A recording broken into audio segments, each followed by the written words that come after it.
नेपाल के प्रधानमंत्री ने भी कह दिया एक नया विवाद कि जी असली अयोध्या कौन सी है? असली अयोध्या भारत में नहीं है, असली अयोध्या नेपाल में। अरे भाई, हम तो ये कहते हैं कि असली शर्मा ही नहीं है, तो असली शर्मा तो भारत में होते हैं, पंडित विष्णु शर्मा, वही असली शर्मा है। तू तो नेपाल का नकली शर्मा है। लेकिन ओली, तू कितनी भी बोल ले शी जिनपिंग की बोली, समझ जा वो तो गौतम बुद्ध का नहीं हुआ। अभी तक हमारे देश में ये विवाद नहीं सुलझा है कि असली तेजा कौन है और नकली तेजा कौन है, यानी कि असली गांधी कौन है और नकली गांधी कौन है। हर दूसरे आदमी को देखो अपने नाम के पीछे गांधी लगाए घूमता है। अभी ये विवाद चल ही रहा था कि नेपाल के प्रधानमंत्री ने भी कह दिया एक नया विवाद कि जी असली अयोध्या कौन सी है? असली अयोध्या भारत में नहीं है, असली अयोध्या नेपाल में। अरे भाई, हम तो ये कहते हैं कि असली शर्मा ही नहीं है, तो असली शर्मा तो भारत में होते हैं, पंडित विष्णु शर्मा, वही असली शर्मा है। तू तो नेपाल का नकली शर्मा है। हम केपी ओली को यही कहना चाहते हैं, केपी शर्मा ओली, चीन के हाथ की कठपुतली ना बनो। भारत,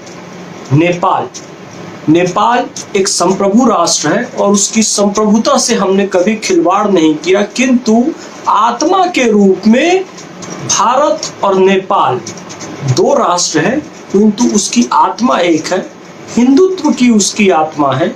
इसी कारण कभी सीमा पर किसी तरह का हमें तार लगाने की जरूरत नहीं पड़ी, फेंसिंग करने की जरूरत नहीं पड़ी, सैनिक खड़े करने की जरूरत नहीं पड़ी, नागरिकता को आवागमन को लेके कभी कोई समस्या नहीं हुई। रोटी बेटी का संबंध बना रहा। पशुपतिनाथ मंदिर, यहाँ से लोग जाते हैं, वहां से लोग यहाँ काशी विश्वनाथ देवघर के दर्शन करने आते हैं, बाबा धाम आते हैं, कहीं कोई समस्या नहीं रही। ना मुद्रा को लेकर, ना भाषा को लेकर, ना संचार को लेकर किसी भी तरह की समस्या नहीं रही। अब चीन चूंकि चारों तरफ से घिर चुका है, ना भारत उसके साथ है, ना ताइवान उसके साथ है, ना हांगकांग उसके साथ है, ना मंगोलिया उसके साथ है, ना रशिया उसके साथ है, ना ही Kazakhstan, Uzbekistan, Kyrgyzstan, Turkmenistan, Azerbaijan, कोई देश। यानी कि आप पूरे देख लो, जो 14-15 देश हैं जो चाइना से लगते हैं, उसमें एक पाकिस्तान की मजबूरी है, उसको छोड़ दें, वो भी पाकिस्तान की जनता चाइना के साथ नहीं है, क्योंकि जिस तरीके से चाइना मुसलमानों पर जुल्म कर रहा है, अत्याचार कर रहा है, नमाज पढ़ने नहीं दे रहा है, दाढ़ी रखने नहीं दे रहा है, मस्जिदें बनाने नहीं दे रहा है, कुरान शरीफ का अपमान कर रहा है, पाकिस्तान की जनता भी चीन से नाराज है। लेकिन पाकिस्तान का नेतृत्व, उसकी मजबूरी है कि वो चीन के तलवे चाटे। अब चाइना के पास कोई नहीं बचा है, इसलिए ये केपी शर्मा ओली जो है, अब इनका कार्यकाल समाप्त होने वाला है, तो चाइना ने इनको पकड़ लिया है कि भाई कम से कम धर्म के नाम पर हम इसके माध्यम से भारत और नेपाल के बीच विवाद पैदा करके नेपाल को अपने साथ खड़े कर लें।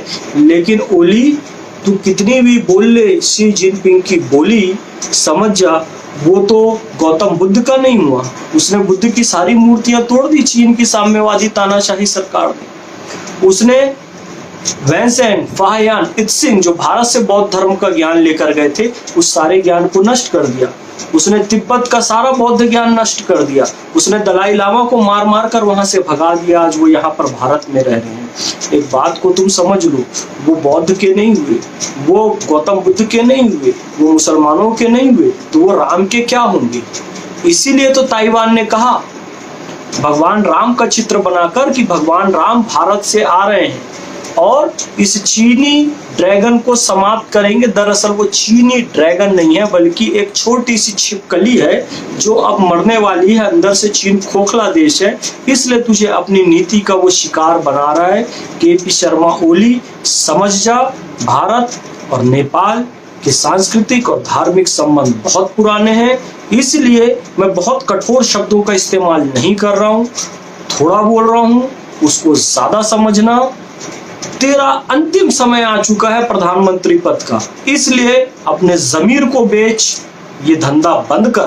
तू अपने जमीर को बेचने का धंधा बंद कर, क्योंकि इससे भारत और नेपाल के संबंध प्रभावित होने की आशंका है। अपने व्यक्तिगत स्वार्थों के लिए चीन का पिछलग्गू बनना छोड़, केपी शर्मा ओली, समझ जाए इस बात को। भारत माता की जय।